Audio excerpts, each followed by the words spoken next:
Iran के air defence system तबाह। Israel ने बताया ये हमला जो हमने किया, हमारे पास एग्जिस्टेंस को बचाने के लिए, अपने अस्तित्व को बचाने के लिए ये समय चुनना कंपलसरी हो गया था हमारे लिए, इसके अलावा और कोई चारा नहीं था।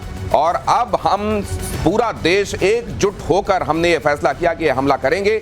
और ईरान, अगर आप इस खबर की बात करें तो मेरी जब पीके श्रीवास्तव या गौरव आर्या से बात होती है, दोनों ही एक्सपर्ट्स हमारे ये कहते हैं कि निश्चित रूप से अब ईरान उस तरफ बढ़ चला है कि उसके पास एटॉमिक पावर पजेस करने वाली बात ये it is matter of just weeks और मंथ्स में भी। और इसीलिए इसका इलाज अभी आवश्यक है। ये बात इन्होंने अभी एक एपिसोड में हाल के दिनों में कही ही थी और ये हो गया। सर, ये तो ऐसा लग रहा है जैसे आप लोगों को सुन रहे हो लोग। एक्चुअली दिनेश, ये तो होना ही था। जिस तरीके से जिस तरीके से इन्होंने ईरान ने इनकी घेराबंदी की थी 3 प्रॉक्सी फोर्सेस के टेररिस्ट ग्रुप्स के द्वारा, हमस, हुती, हिजबुल्लाह। तो एक बार जब हमास ने अटैक किया इजराइल पर, उसी दिन ये तय हो गया था कि इन तीनों को समाप्त करने के बाद ये जरूर ईरान के पास जाएंगे। इस बीच ईरान आगे बढ़ रहा था अपने एटमी ताकत। लेकिन मैं ये सोच रहा हूं सर कि वहां पर अगर इतना कि वो इजराइल की न्यूक्लियर फाइल कहीं से ले आए और उसके बारे में वो बता रहे हैं, तमाम चीजें कह रहे हैं, उनको ये नहीं पता चला कि ये करमनशाह, तबरीज, अराक, नतांज, इस्फहान, तेहरान, इतनी सारी जगहें एक साथ टारगेट कर देगा इजराइल। इसके बारे में उनको कहीं से कोई भनक नहीं थी क्या? अगर इजराइल ने ठान लिया दिनेश इनको मारना है, और बीच में आपने देखा वहां पर इनका जो अपना एयर डिफेंस सिस्टम है जिसमें आता है आयरन डोम जो हम सब जानते हैं, उसमें डेविड स्लिंग भी है, उसमें एरो 1 है, एरो 2 है, और बीच में थर्ड भी आ गया है। अब ये जो हम बता रहे हैं, देखिए, तो इन जगहों ये अपने को डिफेंड कर सकते हैं, राइट। और अगर ये अपने को डिफेंड कर सकते हैं तो इनको अटैक कर सकते हैं। तो ये जो है सर अराक, ये नतांज, ये जहां पर ये घूमता हुआ दिखाई दे रहा है ना, ये थ्रेट वाला, ये न्यूक्लियर थ्रेट वाला, रेडिएशन वाला, इंपॉर्टेंट एरिया इनका है। नतांज तो बड़ा इंपॉर्टेंट है। अराक, ये मेजर गौरव आर्य, आपने कहा कि it is now or never for the world as far as Iran is concerned, और ये सुन लिया गया, इसकी गूंज लगता है दुनिया में चली गई। दिनेश, मैं आपको बताता हूँ, ये मैं काफी समय से कहता चला आया हूँ और मैं करीब 1 साल से कह रहा हूँ, ये एक्चुअली डिले हो गया। ये बहुत पहले हो जाना चाहिए था। और जो डील साइन करी थी वेस्टर्न कंट्रीज ने, जो डील साइन करी थी जिसमें अमेरिका भी था, और फिर जैसा कि सर ने कुछ दिन पहले आपको बताया था ना कि इजराइल गया था और इजराइल ने एक ऑपरेशन के तहत 50,000 कागज उनके उठा के ले आए और कुछ सीडीज उठा के ले आए। तो उसमें असली पॉइंट ये है कि उसके बाद ट्रंप ने 2015 में उस ट्रीटी से ट्रंप वॉकआउट कर गया था। ट्रंप ने बोला कि अब मैं इस ट्रीटी का हिस्सा नहीं बनूंगा, बिकॉज इट इज नॉट, क्योंकि इसमें साफ ये लग रहा है कि ये लोग तो बेवकूफ बना रहे हैं हमको, ईरानियंस। राइट। तब से और उसके पहले से इजराइल ये कहता चला आया है कि अगर आप देखिए, अगर आप हमास को रोकना चाहते हैं, हिजबुल्लाह को, हुथियों को रोकना चाहते हैं, और पूरे मिडिल ईस्ट को अगर आप स्टेबल करना चाहते हैं, तो इसमें असली कलेश की जड़ ईरान है। आपको ईरान को ठोकना पड़ेगा। आज की तारीख में ईरान जितना डैमेज कर रहा है आपको, ये देखिए, ईरान डैमेज कर रहा है और ईरान के पास न्यूक्लियर वेपन्स नहीं है आज की तारीख में। आप ये सोचिए कि जिस दिन ईरान के पास न्यूक्लियर वेपन्स होंगे, कश्मीर में फिर से वो तंजीमें खड़ी कर सकता है, करेगा। ये रेडिकल रेजिम है। It's a danger. A nuclear Iran is danger not to just the entire world, it is also danger to India. ये केवल दुनिया के लिए खतरा नहीं है, भारत के लिए ये बहुत बड़ा खतरा है। मेजर गौरव आर्या ये कह रहे हैं कि बल्कि इस कार्रवाई, अब एक बात और मैं समझना चाहता हूं, ये देखिए जरा, ईरान को डोनाल्ड ट्रंप की सीधी धमकी, न्यूक्लियर डील को लेकर ट्रंप ने ईरान को धमकी दी, इजराइल से डील करो नहीं तो तबाही होगी, इजराइल के पास कई खतरनाक हथियार हैं, डील का विरोध करने वाले ईरानी मारे गए, ये कहा है डोनाल्ड ट्रंप। अब ये डोनाल्ड ट्रंप इसमें भी बड़ा जी प्ले कर रहे हैं। एक तरफ वो कह रहे हैं अमेरिका का कोई लेना देना नहीं, अमेरिका का इसमें कोई हाथ नहीं है, ये सब इजराइल ने किया है। दूसरी तरफ वो कह रहे हैं जल्दी डील करो, इजराइल के पास खतरनाक हथियार हैं। ये ट्रंप क्यों हर गुजरते दिन के साथ और अबूझ होते जा रहे हैं, मेजर गौरव आर्य? देखिए साहब, ऐसा है, मैं आपको साफ सीधी बात बता दूं, जो खतरनाक हथियारों की बात कर रहे हैं, अभी सर ने थर्ड के बारे में बात करा, सर से ये भी पूछे कि थर्ड दिया किसने उनको। ठीक है, ये जो पेट्रियट 1, पेट्रियट 2, एरो, ये जितने भी सिस्टम्स है ना, I mean let's be honest, ये America is the biggest arm supplier to Israel. पहली चीज ये है, इजराइल खुद भी अपने बनाता है, डेविड स्लिंग है, आयरन डोम है, these are all domestically produced by Israel, तो ऐसी बात नहीं है। लेकिन इजराइल को बहुत ज्यादा हथियार दे रखे हैं अमेरिका ने, पहली चीज। दूसरी चीज ये है कि ट्रंप इसमें भी क्रेडिट ले रहा है। जैसे ट्रंप ने बोला था ना, मैंने सीजफायर करवा दिया इंडिया पाकिस्तान के बीच में, यहाँ पे भी अपना बिल फाड़ रहा है ट्रंप। यहाँ पे भी कह रहा है देखिए आप डील कर लीजिए, अगर आपने इसमें डील हो ही नहीं सकती। ट्रंप को यह पता होना चाहिए कि इसमें डील हो ही नहीं सकती, इट इज इम्पॉसिबल। आप अगर आज $500 अरब का चेक दे देंगे ना ईरान को और बोलेंगे कि ये $500 अरब है, ईरान तब आपकी बात नहीं मानेगा। उसको पता है कि उसका सर्वाइवल विदाउट न्यूक्लियर वेपन्स नहीं है। वो इस नहज पर दुनिया को ले चुका है। आज की तारीख में ईरान की मजबूरी बन गई है न्यूक्लियर वेपन्स। आज की तारीख में ये मजबूरी, अब ये अमेरिका को देखेगा किस तरीके से, ईरान किस तरह से पढ़ने। अच्छा, ये भी कह दिया गया है हमारे जितने भी इंटरेस्ट्स हैं इस पूरे इलाके में, उनकी तरफ ईरान बिल्कुल देखे भी नहीं, हमारा कोई हाथ नहीं है। फिर ये भी कि इसको साइन कर दो, नहीं तो इसके नतीजे बुरे हो जाएंगे। ये क्या दिखाना चाह रहा है अमेरिका? दिनेश, एक बात पक्की है कि इजराइल के पास जो भी हथियार हैं, हाँ, उसमें जो टेक्नोलॉजी है और जो चिप्स हैं, जो कंप्यूट पावर है, हाँ, वो उन देशों से आती है, हाँ, जिनसे अमेरिका जिनके ऊपर इन्फ्लुएंस कर सकता है। तो जो भी वहां प्रोडक्शन होता है वो सारा का सारा अमेरिकन सहयोग उनके संबंध से होता है। और दूसरी चीज, इनके पास जो जहाज है F-35 जिसको लेकर के वहां गए, उन्होंने अटैक किया है, वो भी अमेरिकन ही जहाज है, क्योंकि ये जहाज नहीं बनाते हैं। और वहां पर इस तरीके से घूम रहे हैं अमेरिकन जहाज। अभी मैं किसी से बात कर रहा था, जैसे कि कोई एयर ट्रैवल हो रहा है, सारे के सारे ईरान के ऊपर F-35 छाए हुए हैं। और जहां तक ये लग रहा है कि ये कैंपेन आज नहीं रुकने वाला है। हाँ, दिनेश, हाँ, ये कैंपेन कम से कम 2-3 हफ्ते चलेगा। और जब तक ये शक्ति खत्म नहीं आती इनकी बनाने की, तब तक इजराइल मारता ही रहेगा। बहुत बड़ी बात कह रहे हैं पीके श्रीवास्तव। यहाँ प्रतिशोध में जो बोला जाता है उसको आप होते हुए देखते हैं।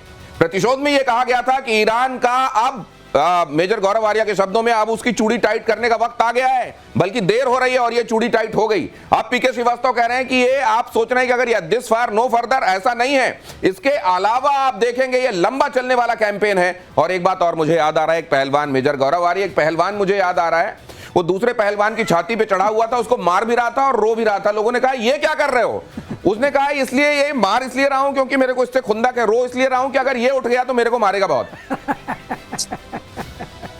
ये अगली खबर आपको बता रहा हूं, इजराइल के हमले में ईरान में बड़ी तबाही हुई है। IRGC के ये रिवोल्यूशनरी गार्ड जो है, इसके कमांडर इन चीफ हुसैन सलामी मारे गए। ईरानी सेना के चीफ ऑफ स्टाफ की भी मौत। अटैक में 6 परमाणु वैज्ञानिक मारे गए। ईरानी मीडिया का ये दावा, ये जोड़ तो बहुत बड़ा है ईरान के लिए, बहुत बड़ा। इन्होंने यही नहीं मारा, मिलिट्री इंस्टॉलेशंस को मारा, साइंटिस्ट को मारा, और आपकी जहां मैन्युफैक्चरिंग होती है उस फैसिलिटीज को मारा।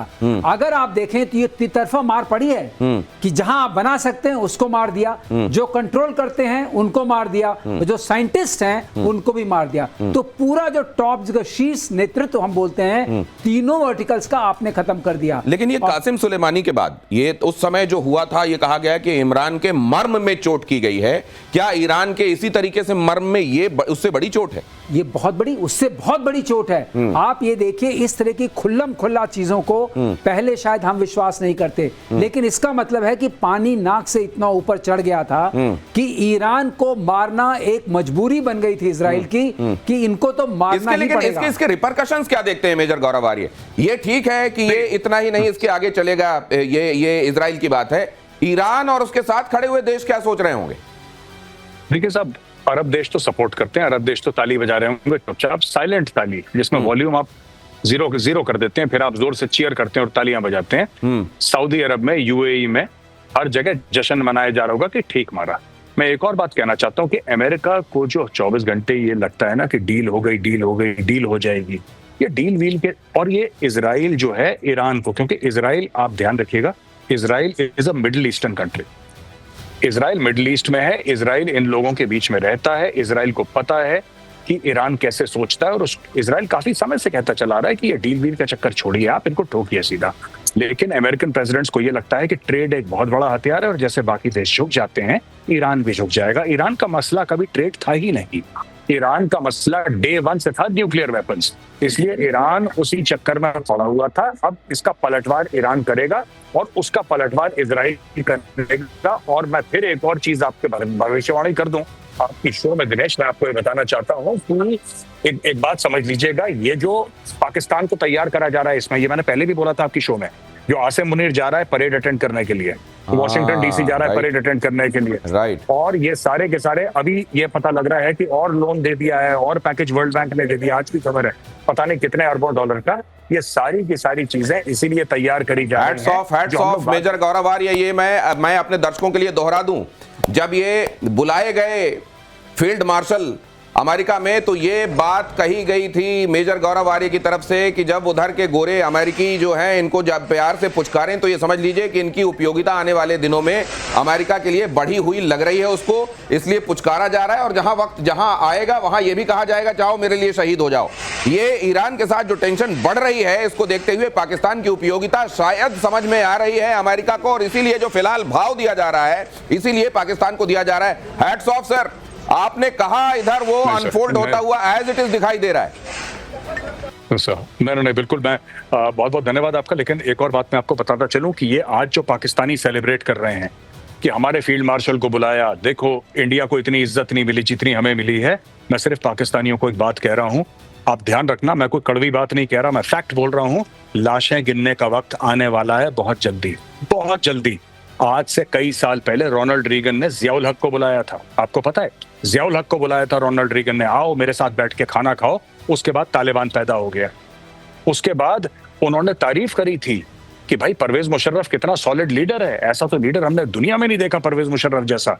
उसके बाद तहरीक तालिबान पाकिस्तान ने अटैक करने शुरू कर दिए और उसके बाद पाकिस्तान में 80,000 लोग मर गए, जिसका हवाला पाकिस्तान आज भी देता है। अब ये तीसरी बार तारीफ हो रही है पाकिस्तान की। अब Pakistan is on a hattrick. इनके जनरल ने भी तारीफ की है, अमेरिकन जनरल ने पाकिस्तान की तारीफ की है, हमारे कारगर हैं, बड़े हमारे हमदर्द और बड़े हमारे एलाइज हैं बड़े बड़े। तो जो गौरव कह रहे हैं बिल्कुल वक्त आ गया है अब कुर्बानी का। तो ये जो बकरे को खिला पिला के, ये बकरे को खिला पिला के हलाल किए जाने की तैयारी, लेकिन बकरा इस बात से बाखबर है या बेखबर है ये पता नहीं। ईरान ने इजराइल के हमले को डिक्लेरेशन ऑफ वॉर बताया। ईरानी सेना इजराइल को कड़ी सजा देगी, खामनेई ने कहा। ईरान ने 100 से ज्यादा ड्रोन से पलटवार किया, रास्ते में ड्रोन को गिराया। इजरायली सेना ने कहा ये इधर से किया तो गया है, मुझको लगता है ये सिर्फ टोकन के लिए किया गया है, just to make the world know कि हम भी कुछ कर रहे हैं बदले। जैसे आपने अभी बताया था ना, 2 पहलवान, नीचे जो गिरा हुआ पहलवान है वो भी तो कुछ ऐसे ऐसे करता है। हाँ, सही बात, वही वाली बात है। कुछ इस 100 ड्रोन से, 1000 ड्रोन से, और जो ड्रोन से भेज रहे हैं, ये समझिए दिनेश यहाँ पर टेक्नोलॉजी की लड़ाई है। तो मुझको ये समझाइए थ्रेडबेयर, क्या ईरान के साथ उसके समर्थन में उसके मित्र, कथित मित्र देश रशिया भी जिसमें गिना जाता है, खड़े होंगे? क्या ये लड़ेंगे या ये सिर्फ दिखाने के लिए कई जगहों पर खड़े दिखाई देंगे? लेकिन आपको आज के जमाने में कोई किसी के साथ खड़ा नजर नहीं आएगा। सबके अपने अपने दुख, अपने अपने रोग, अपनी अपनी समस्या है, खास तौर से रशिया की। रशिया के लिए ईरान एक साधन था, वो ड्रोन्स लाने के लिए, वो खत्म हो रहा है। अब इनके पास कितने ड्रोन होंगे, ये कितने देंगे? चाइना चुपचाप रहेगा, बिल्कुल मत सोचिए कुछ बोलने वाला है। अब वो BRI वगैरह एक तरफ गई, पहले अब एग्जिस्टेंशियल क्राइसिस आ रही है। ईरान इसमें अकेला है, और ईरान के पास सबसे बड़ी कमी जो है वो टेक्नोलॉजी की है। और जिस इजराइल से लड़ना है वो टेक्नोलॉजी एक तरीके से सुप्रीमो है, और एयर डिफेंस में बहुत जबरदस्त सुप्रीमो है। तो कहीं कोई बराबरी नहीं है। और दूसरा, ईरान के साथ जो खड़े समझ में आता है कि खड़े होंगे, वो खड़े दिखाई नहीं देंगे, ये हमारे एक्सपर्ट्स कह रहे हैं। इजराइल ईरान वॉर के बीच बड़ी खबर, लेबनान ने अपने एयर स्पेस को बंद किया। लेबनान ने अपने एयर स्पेस बंद किया। अब इसके मायने क्या है? वैसे तो लेबनान लगातार आपको दिखाई दे रहा है कि वो तनाव की स्थिति में ही चल रहा है, लेकिन यहाँ स्पेस बंद किए जाने से क्या मुराद है सर?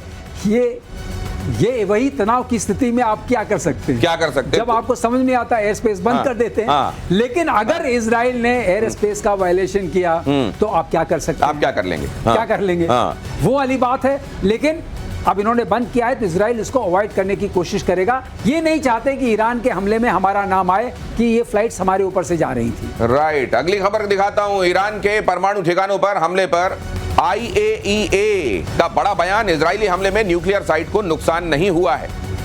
इजराइल के हमले में न्यूक्लियर साइट को नुकसान नहीं हुआ है, IAEA का कहना है। ईरान एटमी कार्यक्रम को लेकर तय नियम नहीं मान रहा है, IAEA। ये भी दोनों बातें समझ में नहीं आ रही। दोनों बातें ऐसे जोड़िए दिनेश।